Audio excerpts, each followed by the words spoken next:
It's time to get educated on the craziness impacting K-12 classrooms and college campuses around the world. This is the Dr. Duke Show.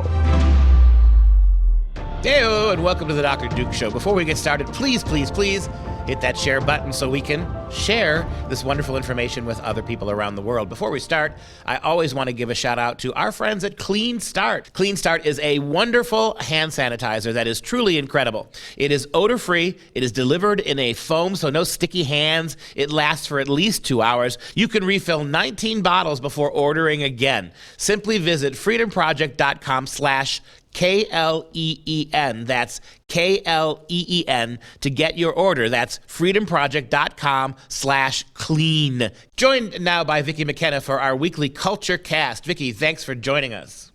My pleasure, Duke. Weird to not see you in camo. You look good, though. Let's talk today about a kind of a serious Next time issue. I won't disappoint. Yeah, that's right. It is hunting season after all. Let's take a look at what's going on in Waukesha, Wisconsin, right down the road from both of us. And we have a situation where Joe Biden came out the other day. Jen Psaki was asked, is Biden going to come to Waukesha, given how many little children were murdered by a thug this close to Christmas? And of course, they said, you won't believe it, it was a little too expensive to fly around the country this time of year. So he's not coming. And this got you and me thinking, it's an interesting world we live in America 2021, where some crimes that are serious crimes are being treated as non-crimes, and non-crimes now, depending upon your race or your gender or your politics, some crimes that aren't crimes at all are ending with people in jail. Let's talk about that issue. Yeah. Well, that's a good way to put it. And so, number one, I think the people of Waukesha are probably grateful that Joe Biden isn't going to come and try to stage some photo op. Number two, his mental acuity has been so substantially reduced that may suffice as a reason why he wouldn't make the trip. But I think the real reason is because Darrell Brooks, the suspect in the Waukesha massacre that resulted in the death of 6 people, including an 8-year-old boy, and injured at least 48 other people by deliberately careening through a parade to take out as many people as possible, was somebody who is a exemplar of bail reform. He is someone, now we don't have explicit bail reform here in Wisconsin, but we have functional bail reform from Soros-funded DAs who have decided that if you're an oppressed category, then you deserve to have insanely low bail. And so I don't think Joe Biden wanted to have to take responsibility for Darrell Brooks, given that Darrell Brooks is a career thug with multiple violent felonies who was let out on a $500 bail, which permitted him to be free to get into a vehicle and kill all of those people in Waukesha. I don't think Joe Biden liked those optics very much. And so he's staying away. And if they stay away, the media stays away. And if the media stays away from this case, then they can pretend that it didn't happen and instead fixate on things like the Rittenhouse trial in Kenosha or an officer-involved shooting. This one's a little bit harder for them to explain, isn't it? Well, it is. Talking about that double standard, think about the Charlottesville nonsense where you had one driver driving into a crowd, nothing like the carnage we see here. They're still talking about that. They're still using that as, Trump-sponsored domestic terrorism against his own country. Trump-sponsored white supremacy domestic terrorism that, of course, then was used to label half of the entire country. And you're exactly right. There was months and months and months of attention paid to that. Now, here you've got Darrell Brooks, who has posted black supremacist rantings on his social media, anti-white, hyper-racist rantings, anti-Trump, was railing about the Rittenhouse trial. We don't pay any attention to that. In fact, you've seen the press. They're not even saying a human being got behind the wheel of a car. They're saying the car did it. They're not talking about his record. They're not talking about bail reform. They're not talking about $500 in bail. They're not talking about Josh Kaul, the Attorney General of the state of Wisconsin, sending a state prosecutor to argue on behalf of low bail for a career violent thug who has got a 25-year record like Darrell Brooks. They're not talking about that at all. But you're exactly right. They're still finding reasons to talk about the guy who crashed into the crowd because he was a Trump supporter and a racist. Well, and, talk a little bit before we come to the break. It really is remarkable how the media seems to already have memory hold Waukesha. I mean, it had its media run, and then unlike these other stories that lingered on for years, we're pretty much past it now. It's gone. It's off splash pages. It's off front pages. It is no longer being carried in any media that isn't immediately accessible to the people of Wisconsin. So yeah, for all intents and purposes, Waukesha is a thing in the past, and we're not going to talk about it. Just like that Texas school shooting from a couple of months ago, where the young black student attacks people, including a teacher and a pregnant woman in his school, released on signature bond. We haven't heard a thing about that particular school shooting. A school shooter's let out on his own signature.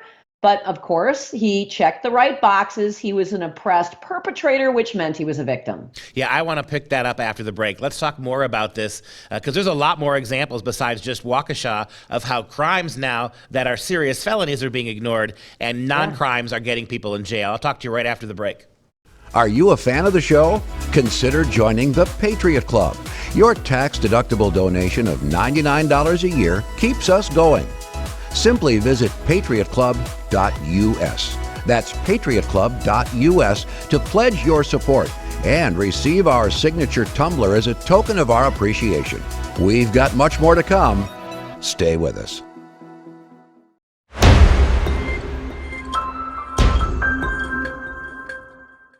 Back again with Vicki McKenna for the second part of our Culture Cast. Great talk in the first part about how in Waukesha, for instance, Wisconsin, the terrible tragedy there, all the ways that progressives tried to minimize and ignore, the media ignore that tragedy because, the victim, the perpetrator happened to be African American. So it's not a real crime, apparently. Meanwhile, you left us at the end of the last moment talking about what happened in Texas. In Texas, you had an African American young student. He was allowed out of jail the next day with a simple signature bond, and you've not heard a single thing about this case since then. We also had a shooting yesterday in Michigan, which didn't follow the typical pattern of white boy killings, right? If typical white boy shoots up a school for 24/7 around the clock, the anti-gun movement has this all over the media. We've heard nothing since the shooting. It's a tell, because this is a story coming out of northern Michigan that is tailor-made to have, hyperbolic, breathless, 24/7 coverage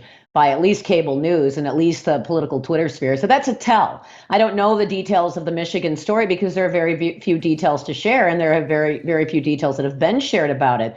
But yeah, that's one to watch, because when the media isn't hyping a school shooting, there's something that the media doesn't want to call attention to. It's the reason why they're not hyping Waukesha. They don't want to call attention to the fact that Darrell Brooks, a longtime career thug, violent thug, was the recipient of conceptually, at least philosophically, the idea of bail reform, having had liberal prosecutors argue on behalf of very low bail. Now, contrast this with Kyle Rittenhouse, who acted in self-defense, was found by a jury to have acted in self-defense, was held on $2 million bail. $2 million. He had to raise $2 million to bail himself out. He wasn't a flight risk.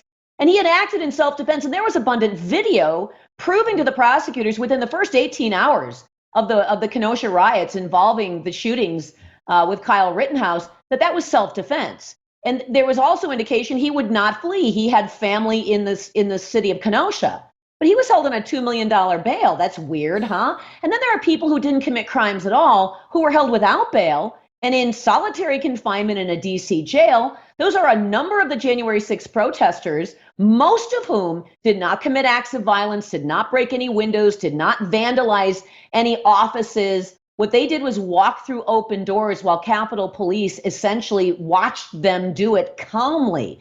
And many of them still being held without bail in advance of their trial, which are expected to be in spring of 2022 for nonviolent offenses. Meanwhile, Darrell Brooks gets to go home on $500.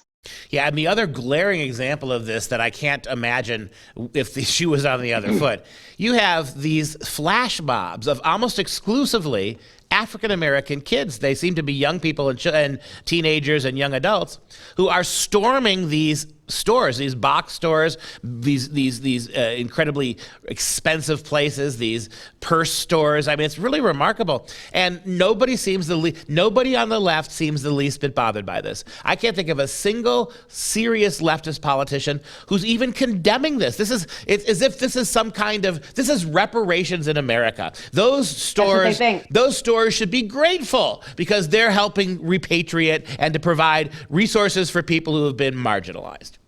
You saw was it the Chicago Tribune, I think it was some months ago, a column, perhaps it wasn't the Chicago Tribune, but it was a column that declared that looting is in fact reparations.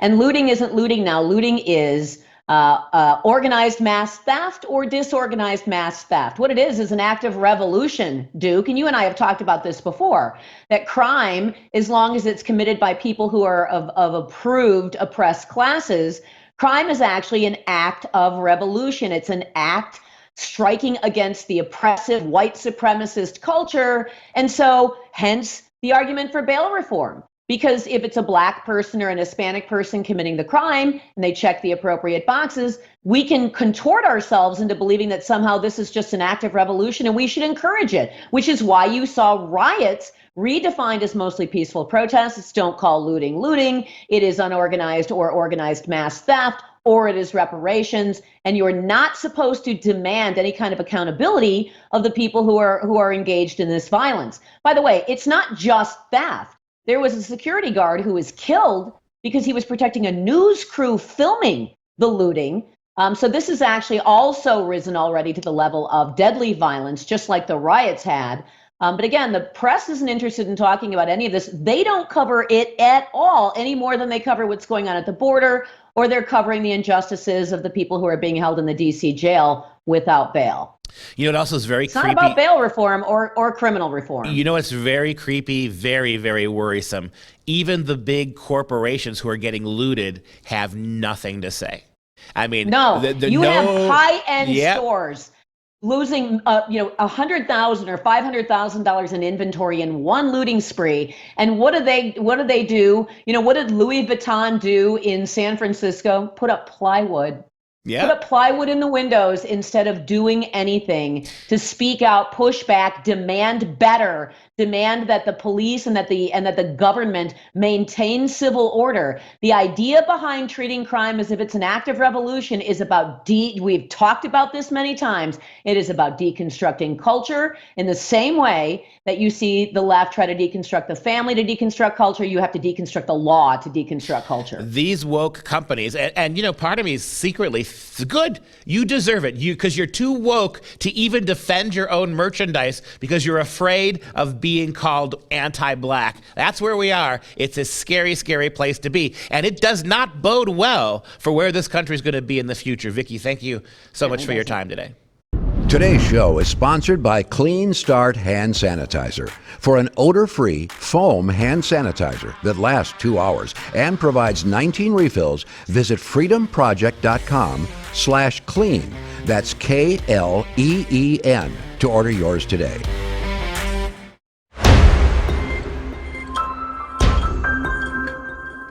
All right, it's time for a new segment. We've compiled some of the craziest social media content making waves across the internet. We call this segment Trending Left, and I'm going to respond to these clips in very terse, short ways. We start with a video of a person, I think, who seems to be craving a lot of attention. This trans woman is Farah, and Farah is sick and tired of explaining what Farah is all about, but she loves herself. But I'm just going to post this every time people ask me the same questions over and over again. My name's Farah. I am a trans woman as well as an intersex woman. My pronouns are she, her, they, them, or your grace. My eyes are tattooed. My nose is a piercing. I identify as a threat, a nightmare, and a goddess, so please bow down to me. I do not believe in God. I don't worship the devil, but yes, I am a Satanist, which means I am my own God and I worship myself. So she identifies as a threat. I would have thought the word joke would be more appropriate, but hey, this is what happens when narcissism and vanity and pride become coveted ideologies. Things are about to get real weird as this next individual wants you to know they have extreme bathroom anxiety about public bathrooms because there aren't enough trans options.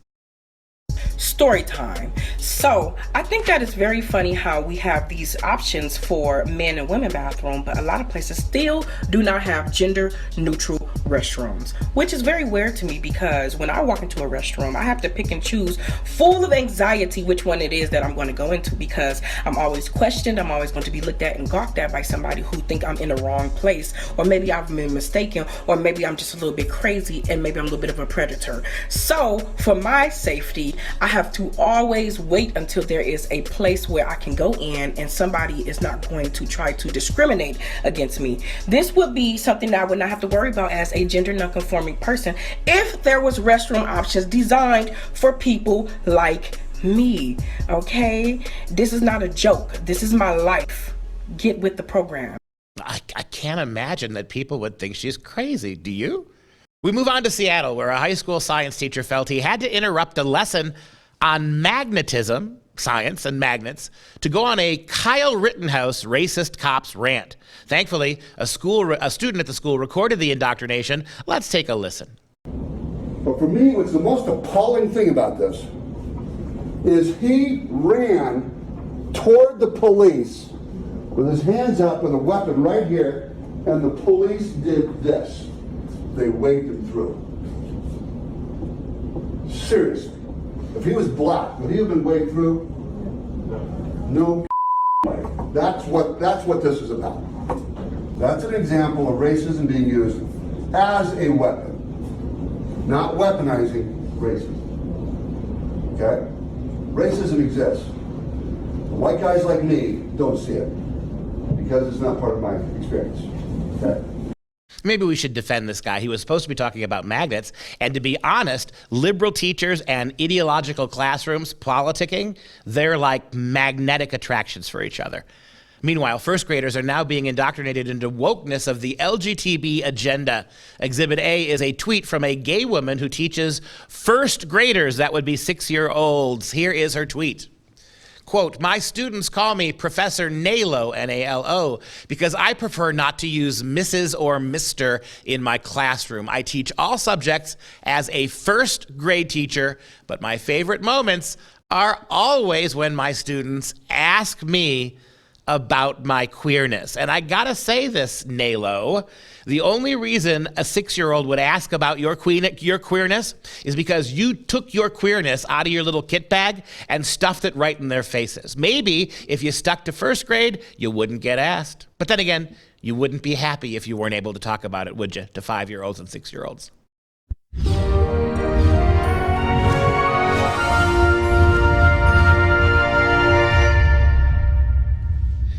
It's time now for some real education. The Entombment of Christ by Caravaggio. All week long, we've been looking at painters and paintings, particularly Caravaggio, who look at the body of Christ, take that issue, the body of Christ, the idea that through that flesh and blood, salvation would come as God entered the world, not as the creator, but as the created in one respect, and brought salvation to all of us. And in that regard, a lot of interesting things have been done. Take a look at Caravaggio. There we have an image of Caravaggio himself on the left there, Michelangelo de Merisi de Caravaggio, to be precise. An absolutely revolutionary painting. The way he approached light, the way he approached color, the way he approached drama and geometry and the staging of his figures really revolutionized in many ways painting. And there were dozens and dozens of painters that followed after him, who we now call the Caravaggisti, the followers of Caravaggio, because of the striking new way he painted. Take a look at the image I'm talking about. This is the